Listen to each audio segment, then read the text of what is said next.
Senior journalist బింగిస్వామి జర్నలిస్టుల సమస్యలతో పాటు ప్రజా సమస్యలపై పోరాటం చేస్తూ జర్నలిస్టుగా సేవలు అందిస్తున్నారు. సామాన్య కుటుంబ నేపథ్యంతో తెలంగాణ జర్నలిస్టు యూనియన్ రాష్ట్ర ప్రధాన కార్యదర్శిగా ఎదిగిన ఆయన సమాజ స్థితిగతుల పట్ల పూర్తి అవగాహనతో ప్రజా సమస్యలపై గళం విప్పుతూ జర్నలిస్టుగా విశేష సేవలు అందిస్తూ మంచి గుర్తింపు పొందారు. తన పుట్టిన కులం కోసం కురుమ రిజర్వేషన్ పోరాట సమితి స్థాపించి సమాజంలో వెనుకబడ్డ కురుమల కోసం పోరాడుతున్న సౌమ్యుడు, మృదు స్వభావిగా, మొక్కవోని ఆత్మవిశ్వాసంతో జర్నలిస్టుగా విశేష సేవలు అందిస్తున్న బింగిస్వామి ప్రజలకు, ప్రభుత్వానికి వారధి జర్నలిస్టులు అంటున్న బింగిస్వామి గారితో ఫేస్ టు ఫేస్. ప్రముఖ జర్నలిస్ట్, తెలంగాణ జర్నలిస్ట్ యూనియన్ రాష్ట్ర ప్రధాన కార్యదర్శి బింగిస్వామి గారితో మనం ఉన్నాం. తన గురించి తన మాటల్లో తెలుసుకుందాం. అన్నగారు నమస్తే. మీ గురించి మీ మాటల్లో. నమస్తే, నా పేరు బింగిస్వామి. నేను తెలంగాణ జర్నలిస్ట్ యూనియన్ రాష్ట్ర ప్రధాన కార్యదర్శిగా పనిచేస్తూ ఉన్నాను. గజ్వెల్లోని చిన్న గ్రామం రాజిరెడ్డిపల్లి నివాసిని. మా అమ్మ నాన్న కిష్టమ్మ, నర్సయ్య దంపతులకు నేను మొదటి కుమారుని, పెద్ద కుమారుని. నా విద్యాభ్యాసం ఇక్కడ 5th వరకు, 10th వరకు ప్రజ్ఞాపూర్లో, అనంతరం డిగ్రీ వరకు గజ్వేల్లోనే చేశాను. 2009లో జర్నలిస్టుగా స్టింగర్, అంటే ఇక్కడ గ్రామీణ ప్రాంతాల్లో పనిచేసే జర్నలిస్టులను స్టింగర్ కానీ కంట్రిబ్యూటర్ కానీ అంటారు. నేను ఐన్యూస్లో మొట్టమొదటిసారిగా జాయిన్ అయ్యి పనిచేశాను. ఇంకా పనిచేస్తూనే ఉన్నాను. జర్నలిస్ట్ వృత్తిలోకి మీరు ఎలా వచ్చారు, ఎందుకు వచ్చారు, మీ మాటల్లో. జర్నలిస్ట్గా నేను రావడానికి గల ప్రధాన కారణం తెలంగాణ ఉద్యమం. తెలంగాణ ఉద్యమం జరుగుతున్న నేపథ్యంలో ఓయూ విద్యార్థులు పాదయాత్రగా గజ్వేల్కి వచ్చినప్పుడు వారికి ఇక్కడ గజ్వేల్ డిగ్రీ కాలేజీ వద్ద రిలే దీక్షలు చేపట్టి, పూర్వ విద్యార్థులం అందరము రిలే దీక్షలు చేపట్టడం జరిగింది. రిలే దీక్షలు చేపట్టిన నేపథ్యంలో తూప్రాన్ వరకు పాదయాత్రగా వెళ్తున్నప్పుడు అక్కడ ఒక చిన్న గ్రామంలో ఒక అతను ఒక చిట్టి తీసుకొని వచ్చిండు. అంటే ఒక కాలు మాత్రమే ఉన్నది ఆయనకు. ఒక చిట్టి తీసుకొని వచ్చి ఓయూ విద్యార్థులకు నా సానుభూతి కూడా, తెలంగాణ మీరు చేస్తున్నందుకు నా మద్దతు కూడా ఉంటుందని చిట్టి ద్వారా తెలియజేయడం జరిగింది. చిట్టి ద్వారా తెలియజేసినప్పుడు ఓయూ విద్యార్థులు అడిగారు అప్పుడు, ఎందుకంటే నీకు ఇక్కడికి రావడానికి కూడా అంటే చాలా ఇబ్బందిగా ఉంటుంది, కానీ నువ్వు ఇక్కడ వరకు ఎందుకు వచ్చినావు అని అన్నప్పుడు మీకు మరింత బలం చేకూరేలాగా నేను ఒక మద్దతు తెలిపితే తెలంగాణ ఉద్యమం సాకారం అవుతుందనే కళతోటి, ఆకాంక్షతోటి నేను రావడం జరిగిందని అన్నప్పుడు దానికి చలించిన నేను, మనం కూడా తెలంగాణ ఉద్యమంలో ఏదో ఒకటి చేయాలనే ఉద్దేశంతో నేను ఈ మీడియా రంగాన్ని ఎంచుకోవడం జరిగింది. అప్పుడు ప్రధాన భూమిక తెలంగాణ ఉద్యమంలో మీడియానే ప్రధాన భూమిక పోషించినటువంటి అంశం మనందరికీ తెలుసు. అనేక కార్యక్రమాల్లో మీడియా ముందు వరుసలో ఉండి పోరును నడిపించిన సంగతి కూడా మనకి ఇంకా గుర్తునే ఉన్నది. జర్నలిస్టు వృత్తిలోకి వచ్చిన తర్వాత మీ ప్రయాణం ఎలా సాగింది? జర్నలిస్టు వృత్తిలోకి వచ్చిన తర్వాత సాక్షిలో, ఐన్యూస్ నుండి సాక్షిలో జాయిన్ అవ్వడం జరిగింది. సాక్షిలో పనిచేస్తూనే మల్లన్న సాగర్, తెలంగాణ ఉద్యమం అనేక పోరాటాలను చిత్రీకరిస్తూ, అనేక పోరాటాలను కూడా దాంట్లో భాగస్వామ్యమై పనిచేస్తూ, గజ్వెల్లో మీడియా ద్వారా రిలే దీక్షలు చేస్తూ అనేక కార్యక్రమాల్లో పాలు పంచుకున్న తర్వాత జిల్లా రిపోర్టర్గా రాజ్ న్యూస్ కానీ, HMTV, ఫోర్సైట్, అట్లా అనేక మీడియా సంస్థల్లో పనిచేస్తూ ఈరోజు తెలంగాణ జర్నలిస్ట్ యూనియన్ రాష్ట్ర ప్రధాన కార్యదర్శిగా ఎదిగేందుకు కప్పర ప్రసాదరావు గారి నేతృత్వంలో గజ్వేల్ నియోజకవర్గ అధ్యక్షునిగా ప్రారంభమైన నా జీవితం ఇప్పటి వరకు కొనసాగుతూనే ఉంది. తెలంగాణ జర్నలిస్ట్ యూనియన్ లక్ష్యం ఏమిటి? అలాగే ఇన్ని జర్నలిస్టు సంఘాలు అవసరమా? మీరు మంచి ప్రశ్న అడిగారు. తెలంగాణ జర్నలిస్ట్ యూనియన్ తెలంగాణ కోసం మొట్టమొదటిసారిగా ఏర్పాటైన మొట్టమొదటి యూనియన్ 2012లో జనం కోసమే జర్నలిస్టులు అనే ట్యాగ్ లైన్ తోటి ఏర్పడ్డది. జర్నలిస్టుల సమస్యలే కాకుండా తెలంగాణ ప్రజల సమస్యలు కూడా సమస్యలపై పోరాటం చేస్తున్న ఏకైక union journalist union. Telangana journalist union IFWJకు అనుబంధంగా పనిచేస్తుంది. Indian federation of working journalist యూనియన్కు అనుబంధంగా పనిచేస్తున్నప్పుడు ఇప్పుడు జాతీయ అధ్యక్షులుగా కాంగ్రెస్ పార్టీకి జాతీయ అధ్యక్షులుగా ఉన్న మల్లికార్జున ఖర్గే మన ఆహ్వానం మేరకు కేంద్ర మంత్రిగా ఉన్నప్పుడు మన మీటింగ్లో పార్టిసిపేట్ చేయడానికి వస్తే అక్కడ తెలంగాణకు మీరు మద్దతుగా మాట్లాడండి అని మొట్టమొదటిసారి కేంద్ర మంత్రిని అడ్డుకున్నటువంటి యూనియన్ మన యూనియన్. వివిధ రాష్ట్రాల యూనియన్లతోటి తెలంగాణకు మద్దతు తెలిపించి కర్ణాటకలో తెలంగాణ జర్నలిస్ట్ యూనియన్ రాష్ట్ర అధ్యక్షులు కప్ర ప్రసాదరావు అరెస్ట్ అవ్వడం జరిగింది. తెలంగాణ ఉద్యమంలో రాష్ట్రం అవతల రాష్ట్రం బయట మొట్టమొదటిసారిగా అరెస్ట్ అయిన వ్యక్తి కప్ర ప్రసాదరావు. తెలంగాణ జర్నలిస్ట్ యూనియన్ ఇప్పటికీ నేడు తెలంగాణ వచ్చిన తర్వాత ప్రజల పక్షాన పోరాడుతూనే ఉన్నది. ఇంకా పోరాటం కొనసాగిస్తూనే ఉన్నాం. అలాగే ఇన్ని యూనియన్లు ఎందుకని మీరు అడిగారు. ఇన్ని యూనియన్లు ఎవరికి వారుగా యూనియన్లు ఉన్నప్పుడు వారు సొంత లాభం కోసం సొంత పనుల కోసం మాత్రమే వారు వినియోగించుకోవడం జరిగింది. ఇప్పటి వరకు కూడా అనేక యూనియన్లు ఉన్న జర్నలిస్టుల సమస్యలపై పోరాటం ఎక్కడ చేయలేదు. చేసిన తూతూ మంత్రంగా ప్రభుత్వానికి వంతపాడుతూ ప్రభుత్వం ఇచ్చే తాయిలాల కోసం ఆరాటపడుతున్నటువంటి ఈ జర్నలిస్ట్ యూనియన్లకు ప్రత్యామ్నాయం ఉండాలనే ఉద్దేశంతో 2012లో జనం కోసమే జర్నలిస్టులు అనే నినాదంతో ఏర్పాటైన union journalist union Telangana journalist union. Telangana journalist union ద్వారా జర్నలిస్టులకు మీరు ఏం చేశారు మీ మాటల్లో? జర్నలిస్టుల సమస్యలపై నిరంతరం పోరాడుతూనే ఉన్నాము. అక్రిడేషన్ల విషయంలో 123 జీవో రద్దు చేయాలని, తర్వాత చిన్న పత్రికలకు కేబుల్ ఛానళ్లకు అక్రిడేషన్లు ఇవ్వాలని అనేక పోరాటాలు చేసినాం. అలాగే జర్నలిస్టుల సమస్యలపై కాకుండా ప్రజల సమస్యలపై కూడా పరిష్కారం చేసేందుకు తెలంగాణ ప్రభుత్వంలో కేసీఆర్ గవర్నమెంట్లో మొట్టమొదటిసారిగా వ్యతిరేకించి 5,000 కిలోమీటర్లకు పైగా 70 నియోజకవర్గాలను ఏకం చేస్తూ బస్సు యాత్ర భారతదేశంలోనే మొట్టమొదటిసారిగా చేయడం జరిగింది. ధరణి విషయంలో తప్పులు దొరలాయంటూ, తర్వాత మల్లన్న సాగర్లో అన్యాయం జరిగాయంటూ, అడ్వకేట్స్ జంట హత్యల విషయంలో ప్రభుత్వం తీరును ఎండకడుతూ అనేక పోరాటాలు కూడా చేయడం జరిగింది. యాత్రలో భాగంగా జర్నలిస్టులకు సంబంధించి వాళ్ళు ఇచ్చినటువంటి హామీలు ఎక్కడ కూడా అమలు చేయలేదనే విషయాన్ని కూడా ప్రతి చోట విమర్శిస్తూ యాత్ర కొనసాగించినాం. కేసీఆర్ చెప్పినట్టు వరంగల్లో హైదరాబాద్ జర్నలిస్టులు అసూయ పడేలాగా 3 బెడ్రూమ్ ఇల్లు ఇస్తాననే హామీ అటకెక్కిందనే విషయాన్ని కావచ్చు, జర్నలిస్టులకు ఇస్తానన్న అక్రిడేషన్లు కావచ్చు, హెల్త్ కార్డులు కావచ్చు, తర్వాత చిన్న పత్రికలకు యాడ్స్ కావచ్చు, అనేక విషయాలపై కూడా ప్రభుత్వాన్ని ఎండగట్టడం జరిగింది. అలాగే కేసీఆర్ తెలంగాణ వచ్చిన తర్వాత తెలంగాణలో ఉండేటువంటి జర్నలిస్టులకు మంచి రోజులు వస్తాయని చెప్పి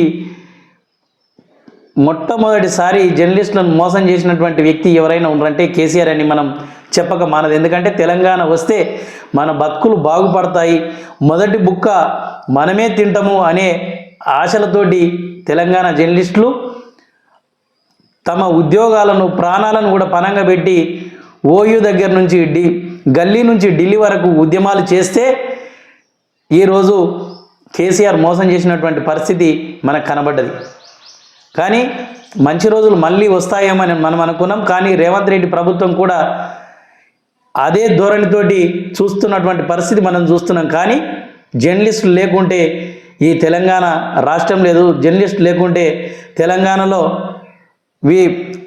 రాజకీయ నాయకుల పేరు ప్రతిష్ట లేవనే విషయాన్ని గుర్తుపెట్టుకోవాల్సిన అవసరం ఎంతైనా కూడా ఉన్నదని మనం హెచ్చరిస్తూ కూడా పలుమార్లు అనేక రాజకీయ పార్టీలను కూడా హెచ్చరిస్తూనే వస్తున్నాం. గత ఎన్నికల్లో గజ్వెల్ ఎమ్మెల్యే బీజేపీ పార్టీ అభ్యర్థిగా మీ యూనియన్ అధ్యక్షులు కప్పెర ప్రసాదరావు గారి పేరు వినికిడిగా ఉంది. మీ యూనియన్ బీజేపీకి అనుబంధమా? గతంలో బీజేపీ పార్టీలో గజ్వెల్ ఎమ్మెల్యే టికెట్ ఆశించిన విషయం కరెక్టే. ఎందుకంటే ఆయన బీజేపీ పార్టీలోనే ఉన్నాడు. బీజేపీ క్రియాశీల సభ్యునిగా కూడా పనిచేస్తూ ఉన్నాడు. జర్నలిస్ట్ యూనియన్లో పనిచేస్తూ జర్నలిస్ట్గా పనిచేసే వారు ఏ పార్టీలో ఉండొద్దని ఆ నిబంధన అయితే ఏం లేదు కాబట్టి ఆయన పనిచేస్తూ ఉన్నాడు. అలాగే మనం గతంలో చూసుకున్నట్టుంటే తెలంగాణ ఉద్యమంలో కేసీఆర్ తోటి మనం అనేక కార్యక్రమాల్లో తెలంగాణ రాకముందు అనేక కార్యక్రమాల్లో జేఏసీ ద్వారా కావచ్చు, ఓయూలో కావచ్చు, తర్వాత తెలంగాణ ఎట్లా వస్తుంది అని అనేక డెబిట్లో మీట్ ది ప్రెస్ కార్యక్రమాల్లో తెలంగాణ జర్నలిస్ట్ యూనియన్ టీఆర్ఎస్ అభ్యర్థులతో, టీఆర్ఎస్ పార్టీ నాయకులతోటి కావచ్చు, ప్రొఫెసర్లతోటి అనేక కార్యక్రమాలు పెట్టిన సంగతి మీకు అందరికీ తెలిసిందే. అట్లాగని టీఆర్ఎస్ పార్టీలో ఈయన క్రియాశీలక సభ్యుడు కాదు. గద్దర్తో పనిచేసినప్పుడు నక్సలైట్ కూడా కాదు. విమలక్కతో పనిచేసినప్పుడు నక్సలైట్ కూడా. ఎంఆర్పిఎస్ లాంటి సంస్థకు ఎంఆర్పిఎస్ కోరుకుంటున్న ఏబిసిడి వర్గీకరణ కరెక్టే అని వారికి మద్దతు తెలిపినప్పుడు కూడా ఎంఆర్పిఎస్లో భాగస్వామ్యుడు కాదు, సభ్యుడు కాదు. అట్లాగానే ఆయన వ్యక్తిగత విషయంలో రాజకీయంగా ఏదో ఒకటి దేంట్లో ఉండాలని కోరుకుంటున్నాడు కాబట్టి అప్పుడు ఆయన ఏబీవీపీ స్టూడెంట్గా వచ్చింది కాబట్టి గజ్వెల్ బీజేపీ ఎమ్మెల్యే టికెట్ కోరాడు. బీజేపీ పార్టీ చెప్పిన సూచన మేరకు పార్టీ వర్క్ చేస్తాడు. తెలంగాణ జర్నలిస్ట్ యూనియన్ అనేది మాత్రం అది దానికి స్వతంత్ర స్వభావం కలదే. బీజేపీ పార్టీ వాళ్ళు తప్పు చేసినా వారిపై పోరాటం చేసేందుకు కూడా సిద్ధంగా ఉన్నాం. అలాగే తెలంగాణ జర్నలిస్ట్ యూనియన్ వివిధ రకాలైనటువంటి వ్యక్తులతోటి, వివిధ రకాలైన పార్టీలతోటి విలీనమైన సంఘంగా కూడా పనిచేస్తూ ఉన్నాం. అలాగే జర్నలిస్ట్ యూనియన్లో పనిచేస్తున్నటువంటి వారు ఇప్పుడు క్రాంతి ఉన్నాడు. ఆయనకు ఎమ్మెల్యే అవకాశం వచ్చినప్పుడు టీఆర్ఎస్ పార్టీ నుంచి ఆయన పోటీ చేసి ఎమ్మెల్యేగా అయినాడు. తర్వాత జర్నలిస్ట్గా కంటిన్యూషన్ అవుతున్నాడు. తర్వాత అల్లం నారాయణ ఇంకా మిగతా వారు కూడా ఎమ్మెల్యేలుగా లేకపోతే ఇంకా వేరే పదవులకు ఆశించి ఇక్కడి నుండి అక్కడ, అక్కడి నుండి ఇక్కడ పోవడం జరిగింది. అట్లా అని వాళ్ళు జర్నలిస్టులు కాకుండా పోలేదు, పార్టీకే పనిచేయకుండా పోలేదు. జర్నలిస్టుగా పనిచేస్తూనే రామలింగారెడ్డి ఎమ్మెల్యే అయ్యిండు. ఇట్లా అనేక మంది జర్నలిస్టులు రాజ్యసభ సభ్యులుగా, ఎమ్మెల్యేలుగా, ఎంపీలుగా అయిన సంగతి మనం అందరం కూడా చూసినాం. అవకాశం వస్తే బీజేపీ నుంచి టికెట్ రేసులో కప్పర ప్రసాద్ ఉన్నది వాస్తవమే. ఒకవేళ అవకాశం వస్తే రేపు ఇంకా ఏదైనా పార్టీ ఇచ్చే పోస్ట్లో కూడా ఆయన తీసుకోవడానికి సిద్ధంగానే ఉన్నారు. జర్నలిజంపై మీ అభిప్రాయం? మంచి ప్రశ్న అడిగారు. జర్నలిజంపై అభిప్రాయం అంటే జర్నలిస్టుగా ఏదో ఒక సమాజానికి సేవ చేయాలనే ఉద్దేశంతో దీంట్లోకి రావడం జరుగుతుంది. దూరపు కొండలు నునుపు అన్న విధంగా ఇవాళ జర్నలిస్టుల పరిస్థితి అందరిది అలాగే ఉన్నదని మనం చెప్పక తప్పదు. కంట్రిబ్యూటర్ వ్యవస్థ కింది స్థాయిలో, గ్రామీణ స్థాయిలో పనిచేసే వారిది కంట్రిబ్యూటర్ వ్యవస్థ అంటాం. కంట్రిబ్యూటర్ వ్యవస్థలో గతంలో తొక్కుడు బండకు ఎంతైతే ఇబ్బంది అవుతుందో, తొక్కుడు బండకి ఎంతైతే ఒత్తిడి ఉంటుందో గంత ఒత్తిడి కింద స్థాయి జర్నలిస్ట్కి ఉండేది. ఎందుకంటే గ్రామాల్లో ఏ సమస్య వచ్చినా ఏదొచ్చినా ప్రజలు జర్నలిస్ట్ను అడిగేవారు. ఎంఆర్ఓ ఆఫీస్కు పోయి దరఖాస్తు ఎట్లా పెట్టుకోవాలి, పోలీస్ స్టేషన్లో ఇంకో సమస్య వస్తే ఎట్లా అనే ప్రతీది కూడా ఈ కంట్రిబ్యూటర్ను అడిగేవారు. కంట్రిబ్యూటరు దాన్ని పై అధికారికి ఫోన్ ద్వారానో లేదంటే నేరుగా సమాచారం అందించినప్పుడు అనేక సమస్యలు కూడా పరిష్కరించబడ్డాయి. లేదంటే మీరు ఈ విధంగా పోతే ఎంఆర్ఓ ఆఫీసులో పని అవుతుంది, హాస్పిటల్లో పని అవుతుంది అని అనేక విషయాలు కూడా జర్నలిస్టులు చెప్పేవారు. జర్నలిస్టులకు ప్రభుత్వానికి అధికారులకు మంచి సత్సంబంధాలు ఉండేవి. కానీ నేడు అంత కమర్షియల్ సత్సంబంధాలకు వెలుగు తీసినటువంటి సందర్భం మనం చూస్తూనే ఉన్నాం. ఎందుకంటే టార్గెట్ల పేరుతో జర్నలిస్టులను చిత్రహింసలు పెట్టడం, యాజమాన్యాలు వారికి జీతాలు ఇవ్వకపోగా పైపెచ్చు వారం నుండే నెలకు 2,000 3,000 ఇవ్వాల్సిందిగా ఒత్తిడిలు పెట్టడంతో కొంతమందికి చిన్నతనంలోనే బీపీలు, షుగర్లు, అనేక రోగాల బారిన పడుతూ ఉన్నారు. మనం చూస్తూ ఉన్నాం. స్కూల్ పిల్లల ఫీజులు కట్టలేని పరిస్థితి జర్నలిస్టులు ఎంతోమంది ఉన్నారంటే మనం ఆశ్చర్యపోవాల్సిన అవసరం లేదు. ఎందుకంటే మాజీ ముఖ్యమంత్రి ప్రాతినిధ్యం వహిస్తున్న గజ్వేల్ పట్టణం చూస్తే మనం తూప్రాన్లో నమస్తే తెలంగాణ రిపోర్టర్ సూసైడ్ చేసుకున్నటువంటి పరిస్థితి మనం చూసినాం. యాడ్స్ టార్గెట్ పేరుతోటి ఈ యాజమాన్యాలు చిత్రహింసలు పెట్టడం మానుకుంటే మాత్రం జర్నలిస్టుల జీవితం సాఫీగానే సాగుతుంది. కానీ పుట్టగొడుగుల్లా పుట్టుకొచ్చిన జర్నలిస్టు పత్రికలు జర్నలిస్టులను యథేచ్ఛగా పెడుతూ నెలకు 1,000 రూపాయలు ఇవ్వాలి, 2,000 ఇవ్వాలి అనే ఈ టార్గెట్లతోటి అనేక మంది కూడా చాలా ఇబ్బందులు పడుతున్నారు. జర్నలిస్టులో సేవ చేయాలనే గుణం ఉండాలి. అలాగే దూరం కొండలు నునుపు అందులో వస్తే ఎంత బాగుంటుందో అనే విషయంతో అందరూ జర్నలిజానికి వస్తూ ఉన్నారు. కానీ జర్నలిస్ట్గా రాణించే ముందు ఏదో ఒక ఉపాధి చూసుకొని తన కుటుంబాన్ని రోడ్డున పడకుండా ప్రతి జర్నలిస్టు ఆలోచించాల్సిన అవసరం ఉంది. ఆర్థికంగా బలంగా ఉండే నేపథ్యంలో ఉన్నవారు వచ్చినా పర్వాలేదు. కానీ బీద వాళ్ళు, డబ్బులు లేని వారు మాత్రం జర్నలిస్టు వృత్తిని ఇలా వృత్తిగా ఎన్నుకుంటే మాత్రం ప్రమాదంలో పడే అవకాశం అయితే ఎంతైనా ఉంది. ప్రభుత్వాలు జర్నలిస్టులకు అనేక సంక్షేమ పథకాలు ఇస్తా అని ప్రకటిస్తూ ఉంటాయి. మీరేమో ఎలాంటి సంక్షేమ పథకాలు అందడం లేదంటున్నారు. ఇది ఎంతవరకు నిజం? ప్రభుత్వాలు ఖాళీ హామీలకే పరిమితమైనవి. హామీలు నీకు ఇప్పుడు చెప్పినట్టు ప్రతి పేద రైతుని కావచ్చు, ప్రతి పేద వ్యక్తిని కావచ్చు కోటీశ్వరుని చేస్తాం అని ఎట్లా ప్రజలనైతే మోసం చేస్తున్నాయో మొట్టమొదటిసారి కేసీఆర్ కూడా జర్నలిస్టులను అదే విధంగా మోసం చేసిండు.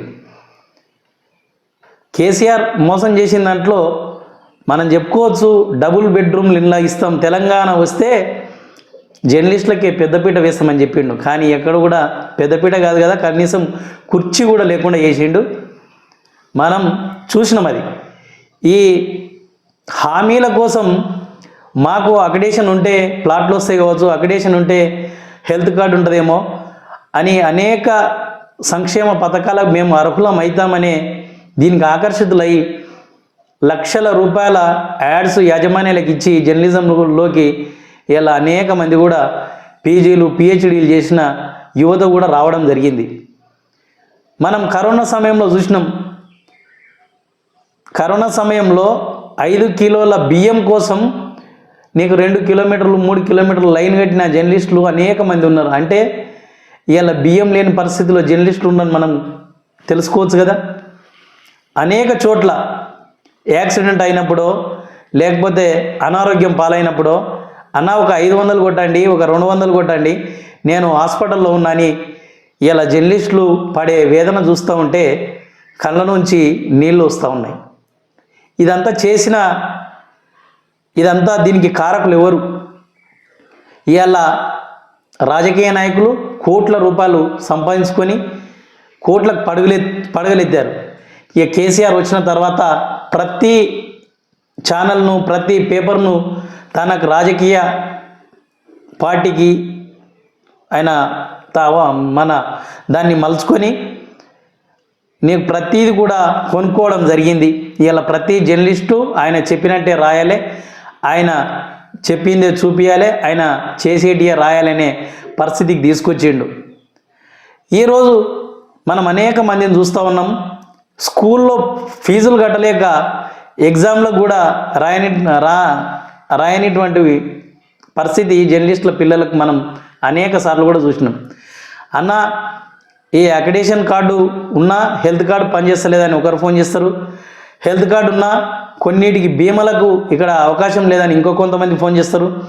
తర్వాత కొన్ని స్కూళ్ళు ఫ్రీ ఎడ్యుకేషన్, గతంలో కాంగ్రెస్ ప్రభుత్వం ఉన్నప్పుడు ఫ్రీ ఎడ్యుకేషన్ ఉండే, హెల్త్ కార్డు కూడా మనం ప్రభుత్వ సాయంతో 900 ఏమో చెల్లిస్తే మిగతాది ప్రభుత్వం చెల్లించి వైఎస్ఆర్ ప్రభుత్వంలో 5 లక్షల వరకు బీమా సౌకర్యం ఉండే. కానీ నేడు పూర్తిగా మేమే చెల్లిస్తామని చెప్పి ఇందులో హెల్త్ కార్డు కూడా పనిచేయకుండా పోయింది.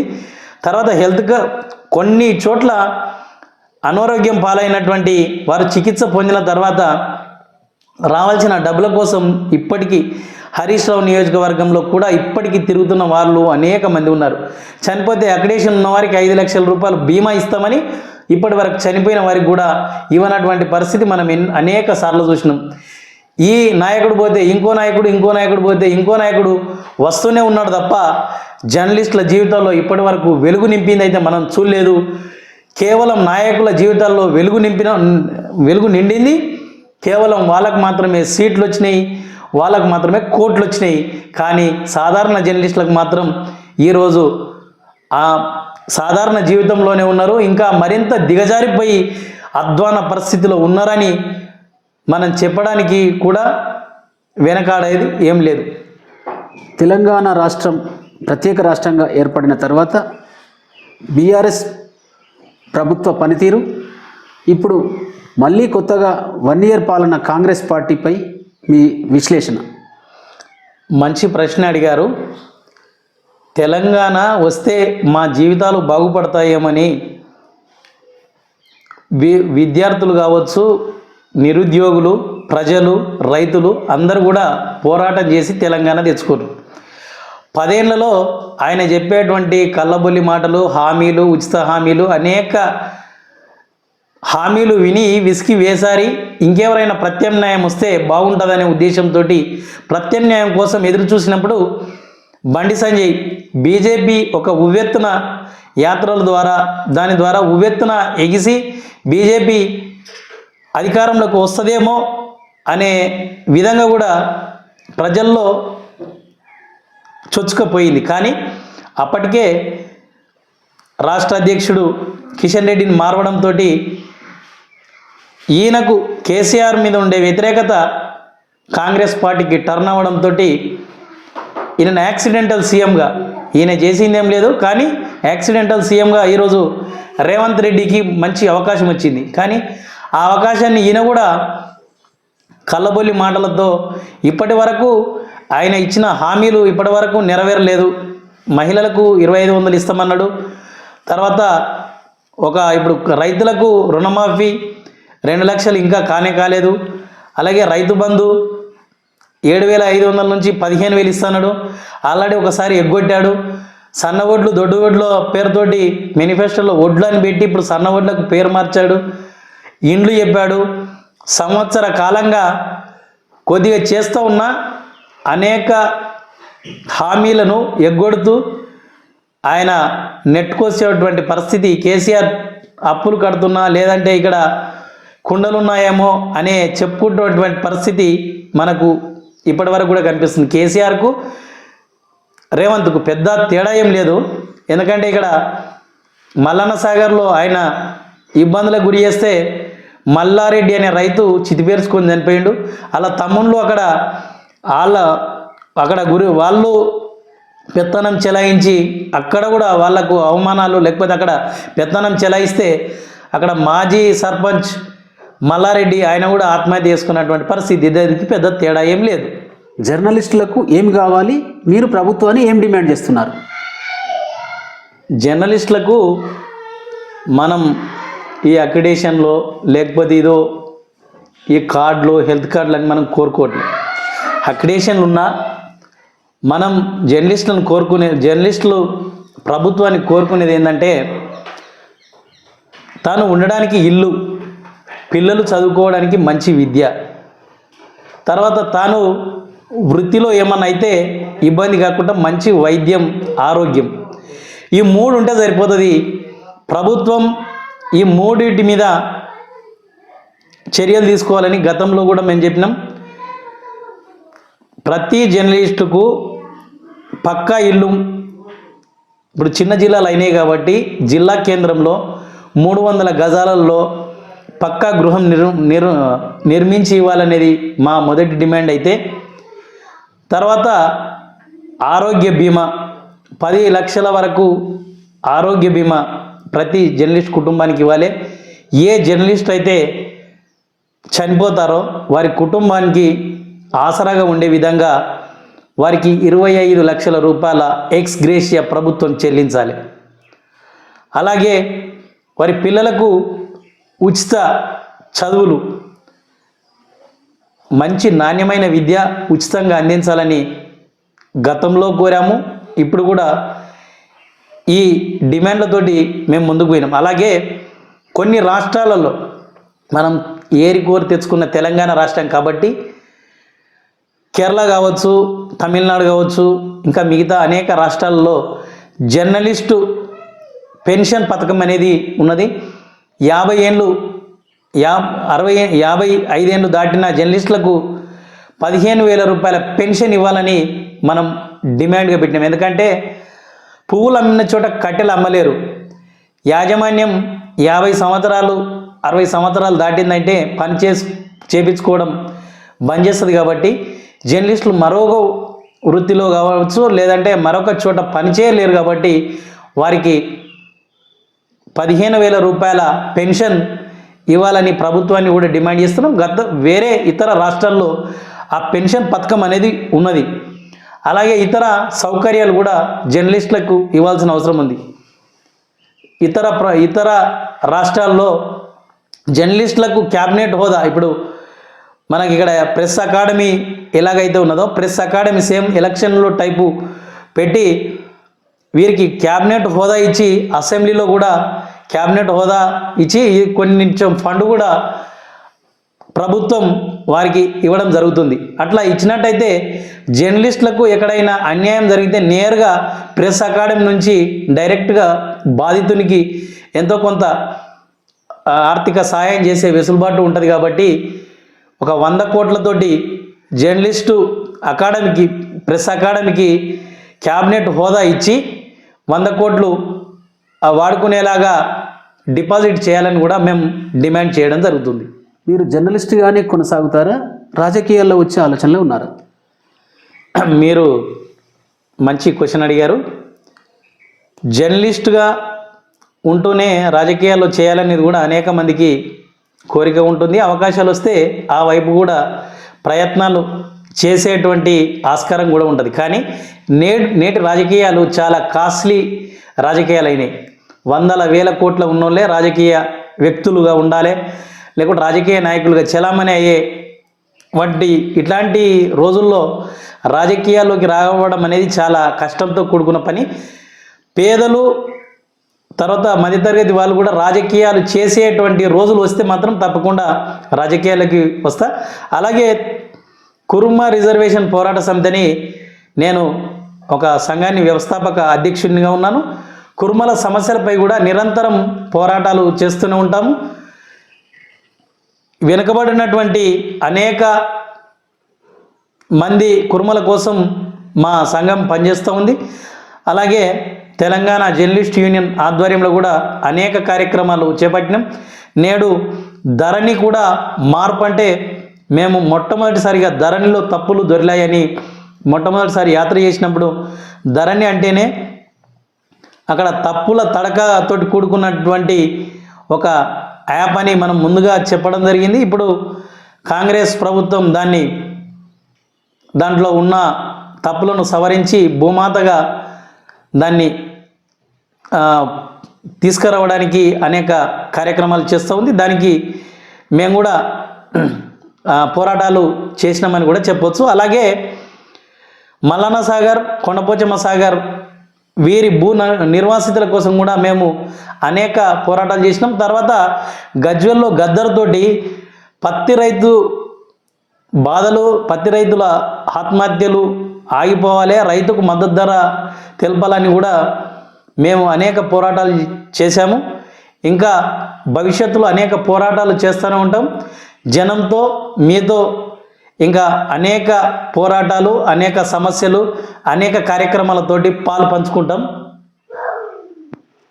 బింగి స్వామి కుర్మ ఒక జర్నలిస్టుగా, ఒక ప్రజాసేవకుడిగా, ఒక ఉద్యమ నాయకుడిగా, కుర్మ సంఘం కోసం పోరాటం చేస్తూ ప్రజలతో మమేకమై మంచి గుర్తింపు తెచ్చుకున్న స్వామి గారు భవిష్యత్తులో మరింత ఉన్నత శిఖరాలకు చేరుకోవాలని, వారు కోరుకున్నది నెరవేరాలని మనస్ఫూర్తిగా కోరుకుంటూ వారి విలువైన సమయం మాకు కేటాయించినందుకు మనస్ఫూర్తిగా ధన్యవాదాలన్నా.